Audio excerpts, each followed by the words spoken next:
Hello दोस्तों, quantity masterminds में आपका स्वागत है। आज मैं लाया हूँ 10 क्लास का सेट 1 का सब्जेक्टिव प्रश्न, जो लॉन्ग प्रश्न है, जो हर एग्जाम में कम से कम पूछा जाता है।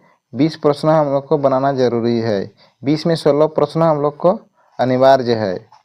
20 प्रश्न में 16 प्रश्न अनिवार्य है। चलिए हम लोग प्रश्नों को सॉल्व करते हैं। संख्याओं 6 इसके अभाज्य गुणनखंड विधि से एचसीएफ और एलसीएम निकलना है, यानी मोसो और इधर लोसो निकलना है। तो सबसे पहले हम लोग मोसो निकालते हैं। 6 और 20 का मोसो निकालेंगे तो कटेगा, 2 से कटेगा, 2 तिया 6, 2 2 साई 20, 20 फिर 2 से कटेगा, 2 5 10, यानी मोसो आ रहा है हम लोग का 6 का आ रहा है 2 गुना 3, और इधर 20 का आ रहा है 2 गुना 5।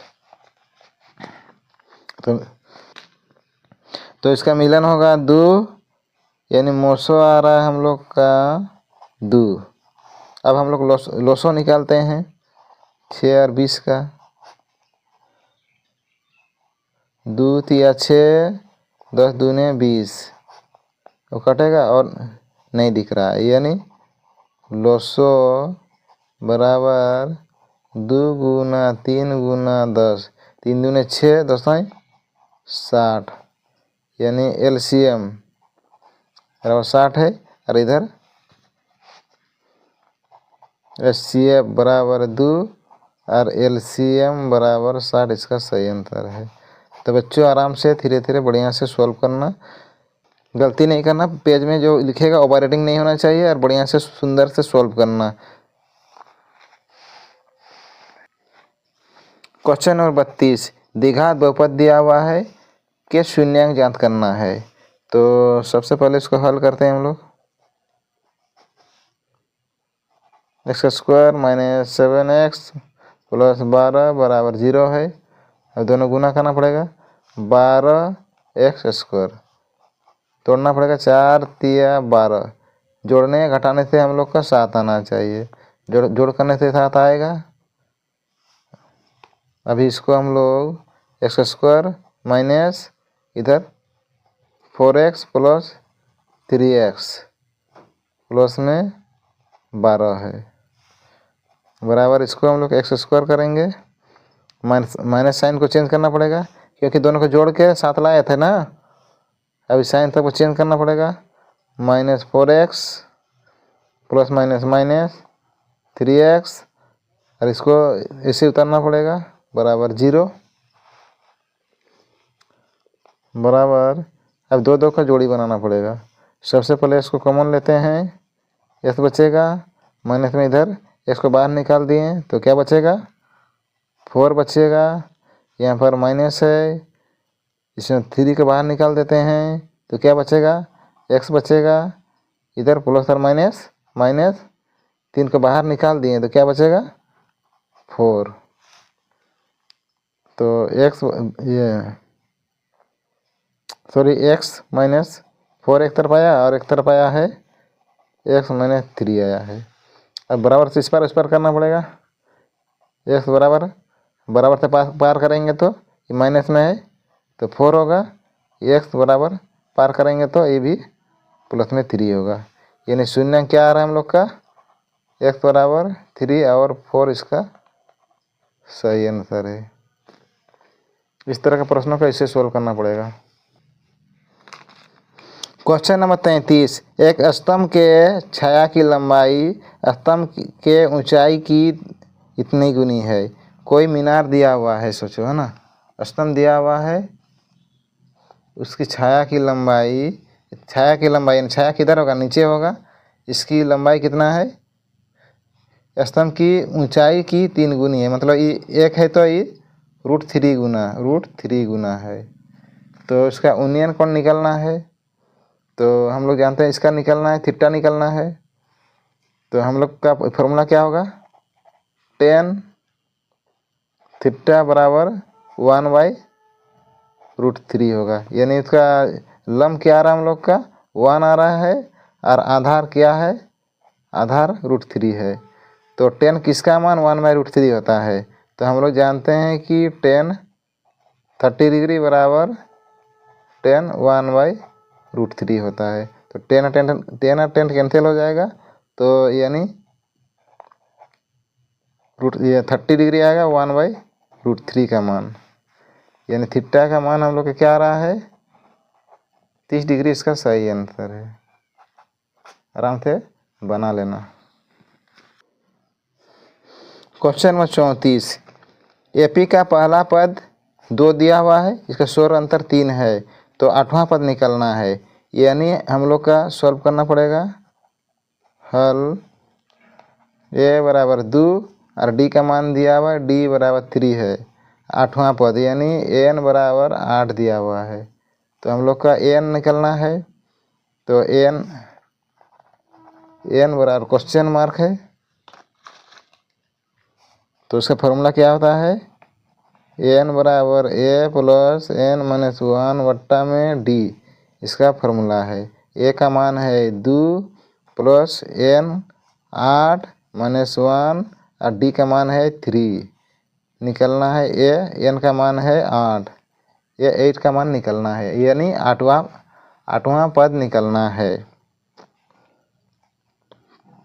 तो ए 8 बराबर 2 प्लस इधर 8 से घटेगा तो 7 गुना 3, 2 प्लस 7 या 21, 21 या 2 23 होगा। ये 8 बराबर 23वां, 8वां पद कितना आ रहा है हम लोग का? 23 आ रहा है, इसका सही आंसर है।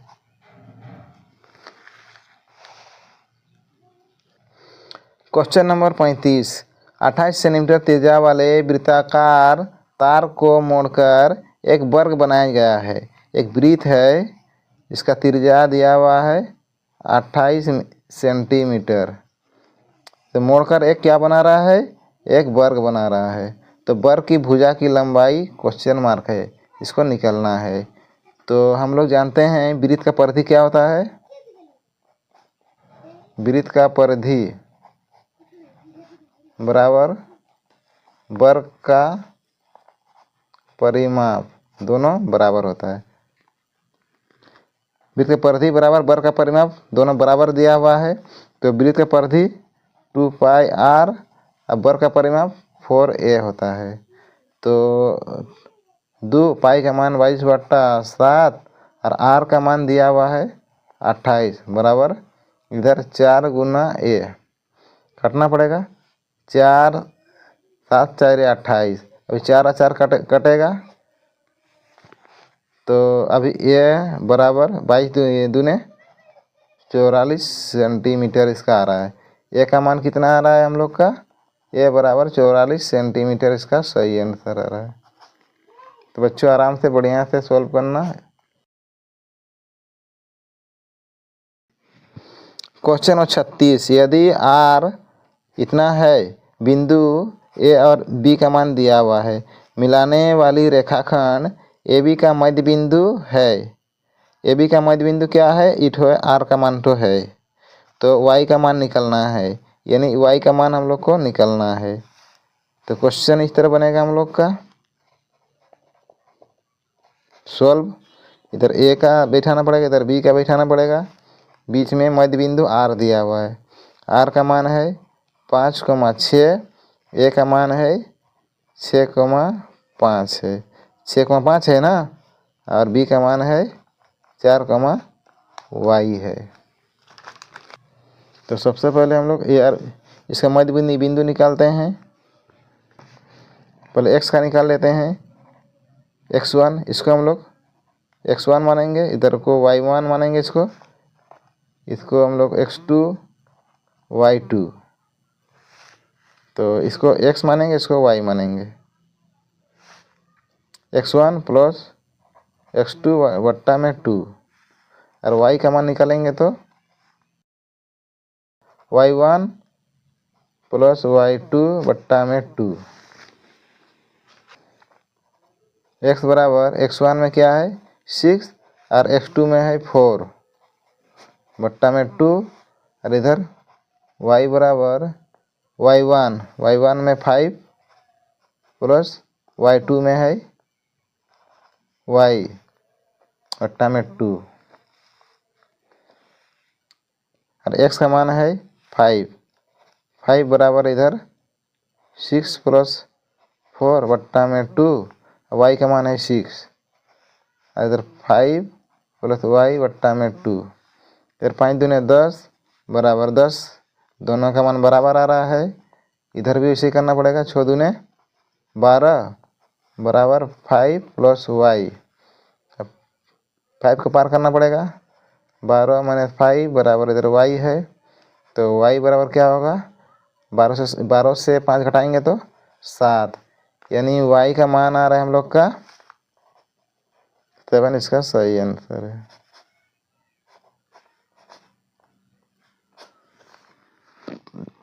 क्वेश्चन नंबर 37, यदि स्तंभ का उन्नयन कोण 60 डिग्री है तथा उससे बनने वाले स्तंभ की छाया की लंबाई 20 मीटर है, यानी कोई मीनार दिया हुआ है, इसका छाया की लंबाई दिया हुआ है 20 मीटर, उसका उन्नयन कोण दिया हुआ है 60 डिग्री, तो स्तंभ की ऊंचाई निकलना है, इसका ऊंचाई का मान को निकलना है। हल करना पड़ेगा, सॉल्व, तो 60 डिग्री बराबर लंब बाय आधार होता है, लंब बाय आधार, तो 60 डिग्री बराबर लंब का मान है h, आधार का मान है 20।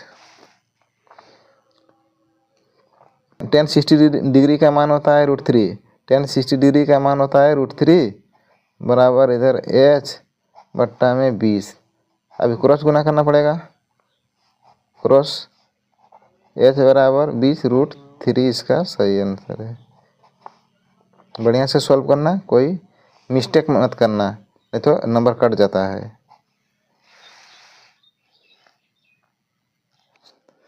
क्वेश्चन नंबर 38, यदि किसी घन के विकर्ण की लंबाई 6√3 सेंटीमीटर है तो उसके संपूर्ण पृष्ठ क्षेत्रफल का निकलना है।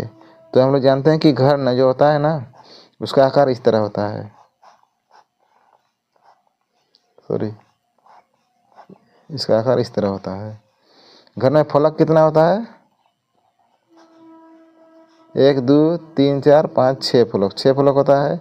शीर्ष कितना है, 8 होता है। तो इसका किनारा कितना होता है, 1 2 3 4 5 6 7 8 9 10 11 12, इसका किनारा होता है 12 किनारा होता है। अच्छा से गिनती करना, आ जाएगा। उसका विकर्ण क्या होता है, पहले हल करना पड़ेगा ना, हल भी लिखो और सॉल्व भी लिखो, बात एक ही है, जो लिखना है एक ही लिखना है। घन का विकर्ण बराबर √3a होता है, क्या होता है, √3a। तो विकर्ण का मान दिया हुआ है 6√3 और इधर √3/a, तो √3 कैंसिल हो जाएगा, तो a बराबर 6 सेंटीमीटर में आ गया। अब निकलना है संपूर्ण पृष्ठ क्षेत्रफल, घन का संपूर्ण पृष्ठ क्षेत्रफल 6 से स्क्वायर होता है 6, एक का स्क्वायर यानी 6 गुना 6, तो गुना करना पड़ेगा, 6 चौके 36, 36 छके 216 सेंटीमीटर स्क्वायर क्षेत्रफल है, इसलिए स्क्वायर होगा। ये रहा इसका सही आंसर। क्वेश्चन नंबर 40, यदि 2 sec square 30 plus x sine square 60 बराबर 10 तो x का मान निकलना है। तो हम लोग जानते हैं, सबसे पहले हल करना पड़ेगा, 2 cosec 60, cosec 60 का मान क्या होता है, cosec यानी साइन 30 का होता है 1/2, तो इधर 2 होगा, 2 के स्क्वायर प्लस इधर x है, साइन 60 डिग्री का मान क्या होता है, √3/2 का होल स्क्वायर बराबर 10। तो इसका x का जगह हम लोग मान निकलना है। तो इधर क्या होगा, 2 गुना 2 दूने 4 प्लस इधर x, रूट कटेगा तो 3 गुना में इधर 4 होगा बराबर 10। 4 दूने 8 प्लस 3x बट्टा में 4 बराबर 10। अब 3x को इधर लिखना पड़ेगा, 4 बराबर इधर 10 पार होगा तो 8, 3x/4 बराबर इधर 2 आएगा। फिर x बराबर 4 दूने 8 और इधर बट्टा में 3 होगा, x बराबर 8/3 इसका सही आंसर है।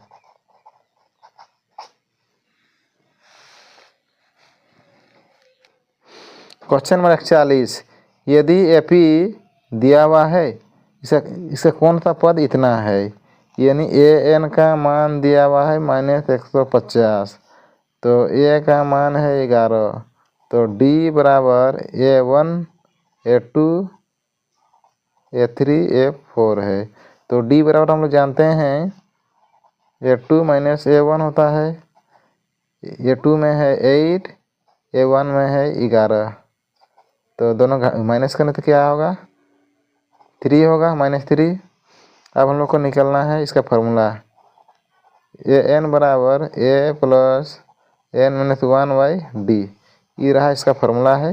इस फार्मूला से हम लोग प्रश्न को सॉल्व करेंगे। AN का मान दिया हुआ है -150, A का मान दिया हुआ है 11 प्लस N का मान हम लोग को निकलना है N - 1 और D का मान दिया हुआ है गुना में -3। 11 को इस पार करना पड़ेगा, तो 50 - 11 बराबर N - 1 गुना में -3। अब दोनों को जोड़ना पड़ेगा, 1 5 और 1 6, 1 माइनस में है और इधर ही माइनस है और इधर ही माइनस, दोनों कट जाएगा। अब 3 को हम लोग को भाग देना पड़ेगा,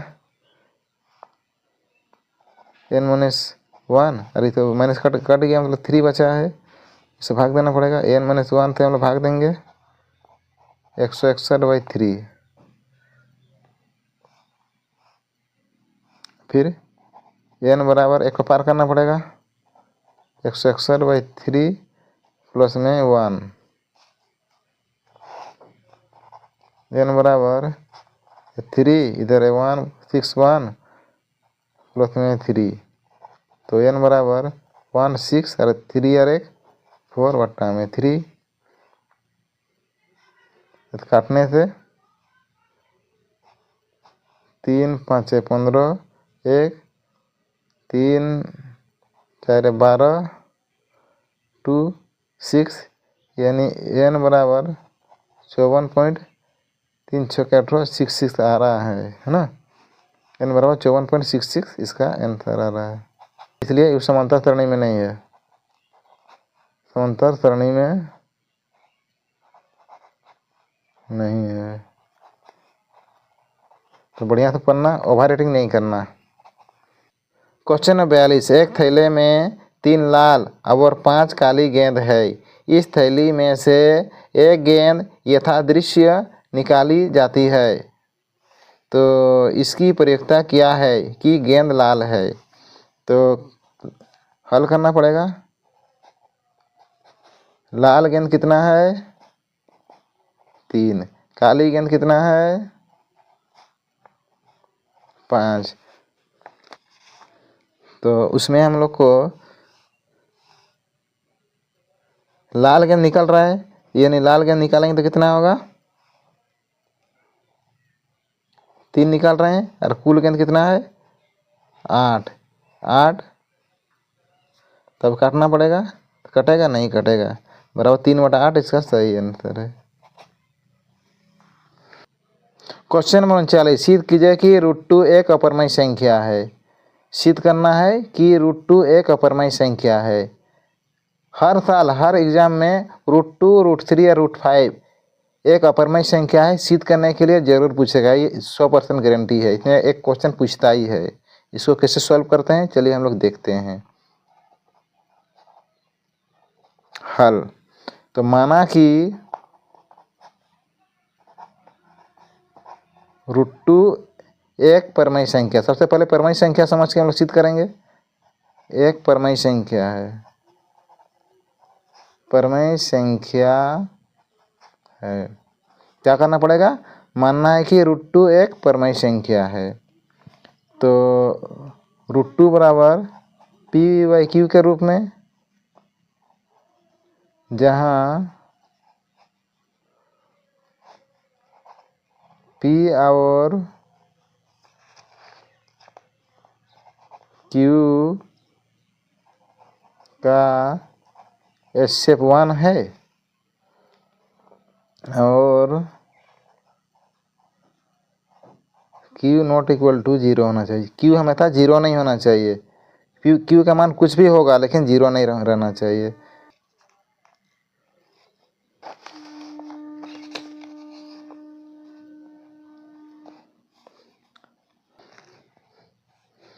आपको क्रॉस गुना करना पड़ेगा, अब क्रॉस गुना करना पड़ेगा। तो p बराबर √2 q होगा। अब दोनों तरफ वर्ग करना पड़ेगा, तरफ वर्ग करने पर दोनों तरफ वर्ग करने से हम लोग का p का स्क्वायर √2/q, इसका भी वर्ग करना पड़ेगा। तो क्या होगा? p का स्क्वायर बराबर, इधर रूट कैंसिल हो जाएगा, 2q²। इसको हम लोग समीकरण 1 मानते हैं। तो क्या प्राप्त हो रहा है हम लोग का? इसलिए p² बराबर 2 से विभाज्य है। इसलिए p भी 2 से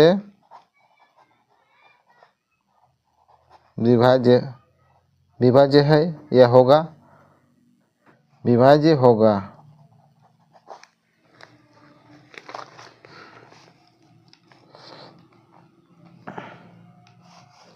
अब माना कि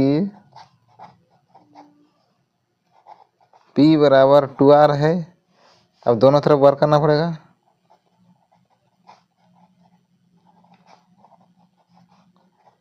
वर्क करने पर दोनों तरफ वर्क करना पड़ेगा। तो p का स्क्वायर बराबर इधर 2r है, इसका भी स्क्वायर करना पड़ेगा। p का स्क्वायर बराबर इधर 4r का स्क्वायर होगा।